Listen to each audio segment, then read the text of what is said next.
Wow, that is absolutely stunning. What a view to wake up to in the morning. I've just had myself a nice 30-pound fully scaled.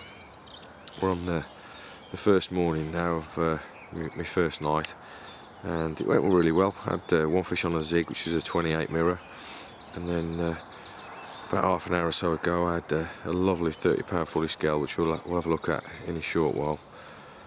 That is absolutely stunning. It's 5 o'clock in the morning, and middle of Essex on Church Pool, and it's absolutely gorgeous here. It really is. I love this place. I've not fished it now for a few years, but it's nice to be back, and I'm down here on the lake with my old mate Chris Felton, so I'll take a look at how he's getting on in due course, but not a bad way to start my first night with 2 fish. First night on Church Pool then, 2015, and this is the best one of 2 fish, 30-pound fully scaled, and I don't think I really need to talk much about what this fish is like, because it's absolutely stunning.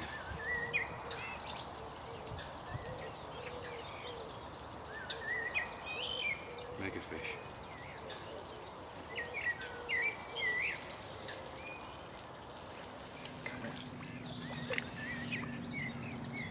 Oh, what a fish. Absolutely stunning carp. Right, we're just going to take a look at the rig that I've been using on Church, and it's pretty much the same sort of rig that I use wherever I fish in the UK, apart from the hook link is slightly longer, but I'll talk to you about that in a minute. But what we've got is we've got 15-pound mainline, fish straight through to the leg clip. I've not got any leaders on the line whatsoever. I've got no knots on the line.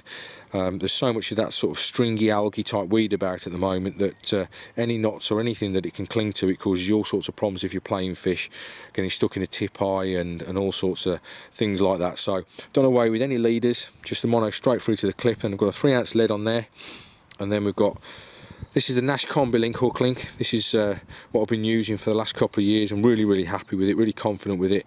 I take all the outer coating off it because I don't really like the stiffness of it. I like the supple braid that's underneath it. That is absolutely fantastic. It's very strong, it's very reliable. I've used it in very snaggy conditions as well as in really weedy conditions. Now the difference with this rig compared to what I'd normally be using in England is I tend to go with a sort of an 8-inch, 10-inch hook link, but this one's slightly longer. It's about 12-13 inches long, and that's mainly to do with the amount of chod that's on the bottom, and also ensuring that the hook bait itself is going to be sitting in a decent position, because as you can see there, I'm just fishing a standard bottom bait. That's one straight out of the bag. There's nothing fancy about me hook baits. I tend to always fish like this in England, and that's what I bait up with, so I want my hook bait to look exactly the same as the free offerings that are around. And as you can see there, it's just a knotless knot setup with a liner, and then it's a size 6 barbless Fang X, because it's a barbless only rule here at Church. But very simple but very effective, and it's doing the job. Well, just making myself me evening tea, and those of you that know me may well have guessed that tonight it's none other than vegetable soup and pasta. That's what's on the menu. Most of my mates always take the mickey out of me because I'm not very good with my cooking, and it tends to be just pasta and soup, and then finished off with my favourites. This is my favourite bivvy food, the old Garibaldi's. Love them to bits, really do. Garibaldi's and a bit of milk as well. Great day today. 3 fish on my first night, and now some of my favourite food as well to finish. Well, the rain's calmed down at last, but unfortunately the swim's gone a little bit quiet as well now. Not had a fish for quite a while now, but they are showing in the bay to me right there. So what I'm thinking is to get these rods shifted, and not going to move the bivvy because it's not far away. I'm just going to put the scopes out to the right there, because there's quite a few sort of trees that could impede you a little bit, but this area's gone really quiet. There's been a few fish sort of showing out in mid-water, and they're still not picking up the zig. They've shown no interest in it despite getting one on it on my first night. So I think I've got to do something a little bit different, and what I tend to find with these kind of waters, and having fished here before as well, is that as soon as you arrive on the lake, nice and small water, you can manage to sort of do quite well in the first 24 hours, and then the fish cotton on to the fact that there's a little bit of pressure about, so they then start getting a little bit finicky. So you've got to start thinking outside the box and thinking of different ways to track down the fish. So that's what I'm going to do. I'm going to not move the bivvy, but I'm going to get the scopes out and set them up in the next door swim and see if I can winkle one from out of that area. Well, I've not shifted the bivvy, but I've set up these scopes here, which, as you can see, it's a little bit tight in the swim for the 13 footers because there's quite a bit of foliage around, but there's been quite a few fish showing out in open water out here, so I found myself 3 nice spots which hopefully might do me a fish or 2. They've been really showing quite well out in the middle area there, that open water, where there are 1 or 2 nice clear areas as well dotted about, where I found 8 foot and 7 foot nice and smooth bits and pieces. So that's where I've decided to put the bait. I'm not really overly baiting much at this time of the year. I tend to sort of fish with little bits and pieces, fishing for 1 bite at a time. So that's what we're going to do. We're going to sit back and see what happens on these rods and see if we can get anything from out of here. Just changed swim and moved over to the scope rods. I'm fishing quite close in over here. There's a few fish showing in this area, so I've just put that, and one of them's just gone. It's fighting really well as well. The thing about these church fish, they do scrap. Got a winged about. Not really gained much line on this one yet.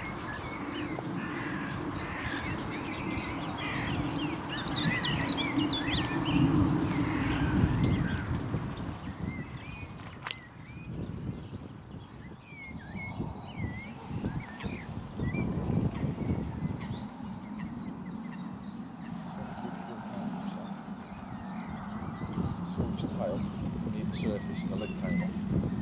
Look at this fish.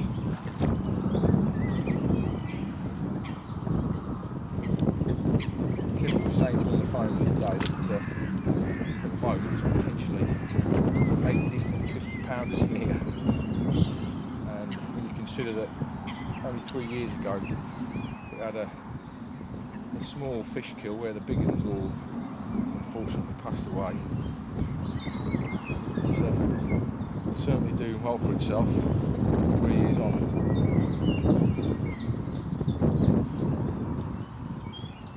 Some reeds down there. Nice looking fish.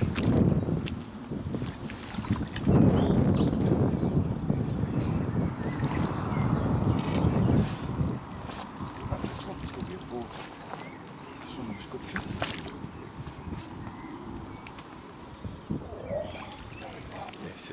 Happy with that one. Chuffed a bit.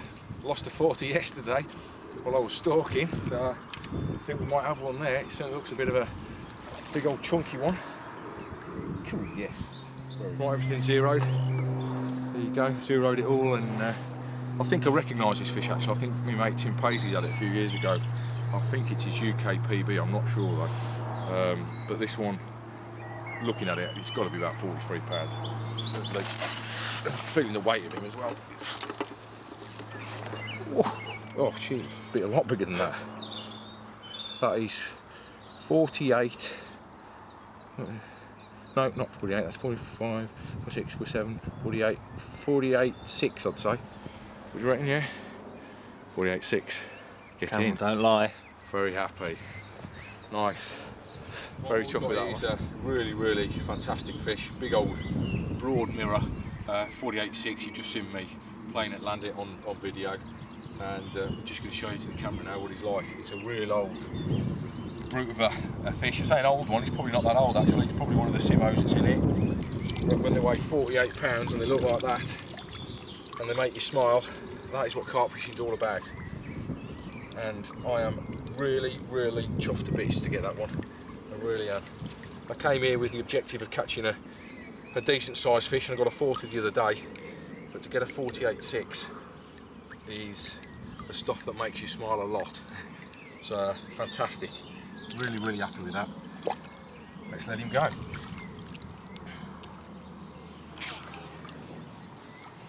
There you go, none the worse for wear. Look at the size of the shoulders on there. That is one big old lump of a fish, and I'm pretty sure he's soon going to be 50 pounds as well. Look at that for a kipper. Fantastic. Right, and this is the bait that I caught the big one on, and it's actually the bait that's caught me my 4 biggest fish so far. Now this is the key. You've probably heard quite a lot about this on social media or in the magazines, etc.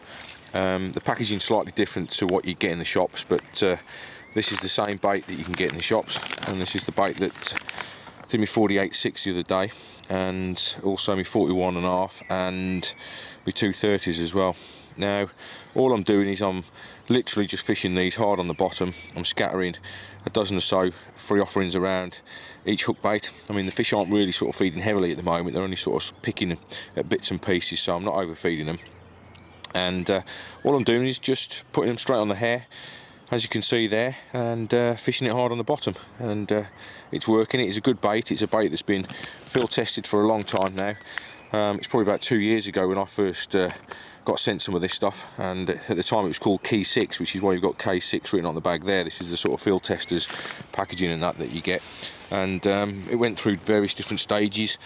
I didn't like the first batch that I got, but since I've had the finished one, I've been catching wherever I've been taking it, and this winter I had a fantastic winter up at Emmetland in Yorkshire, and normally up there it really does fish quite hard on pond 3, and previous years in the winter I've only been catching sort of 2 or 3 fish, but this year I've ended up with more than 30 fish during the winter months, including a couple of 30s, and not sort of bigging myself up but bigging the bait up mainly.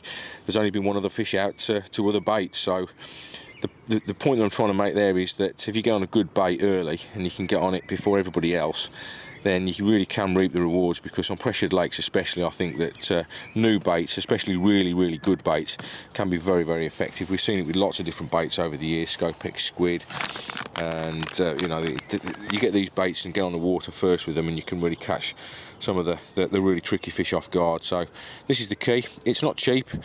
This is why it's getting a bit of sort of negative press on social media and that, but believe me, it really is a fantastic bait, and it's one of these baits that's really going to go down in history in due course, because it's catching big fish from all around the world at the moment, and I'm sure if you get hold of some yourselves, you'll catch some decent fish on your lakes, but you've got to get on it early. That's the main thing to it. Mess down there, but when you catch a UK PB, you just don't want it to disappear. You just don't want it to get out the net, out the sling, whatever.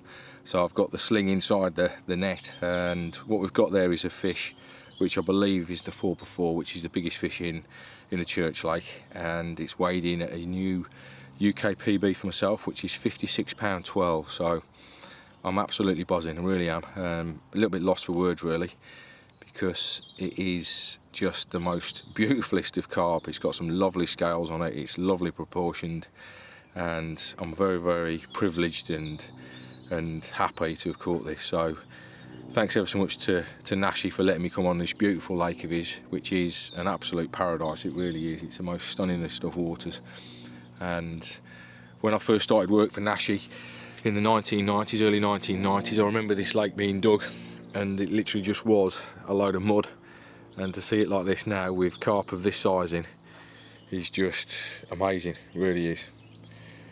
Let's have a look at it on the bank in a way. What a creature. I've got a fish that's known as the 4x4, which last year it made 57, and there was talk of it getting potentially over 60 pounds, which is just a completely humongous carp as far as I'm concerned in England.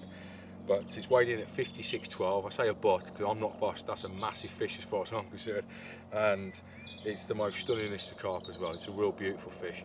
A fish of this sort of size and looks is the sort of thing that all British carpers dream of catching, and it doesn't come out very often either. I think it went missing for about 18 months, and then it got caught twice in a week, which is what does happen quite a few times. So it could get caught again this week, you never know.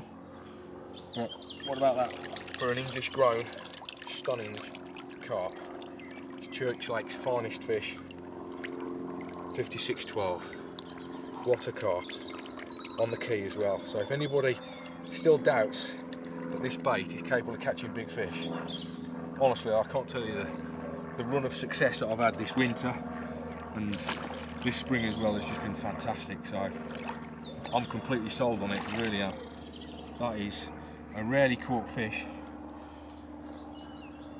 that's fallen to that bait, which is just fantastic. Fantastic fight as well. Fantastic fight. What a lovely fish. Let's let him go. There you go, darling. You've been wanting to go for ages, and I'm going to let you go. You don't want to go. There he goes. It's all clouded up though from our footprints. What a moment. Chris has just bagged himself one as well now, so let's go and have a look at his fish, because it's a real stunning carp. It really is a lovely linear. Mega. Great place. Here's Chris with a lovely 27 pounder. That is the most stunningest of fish, it really is.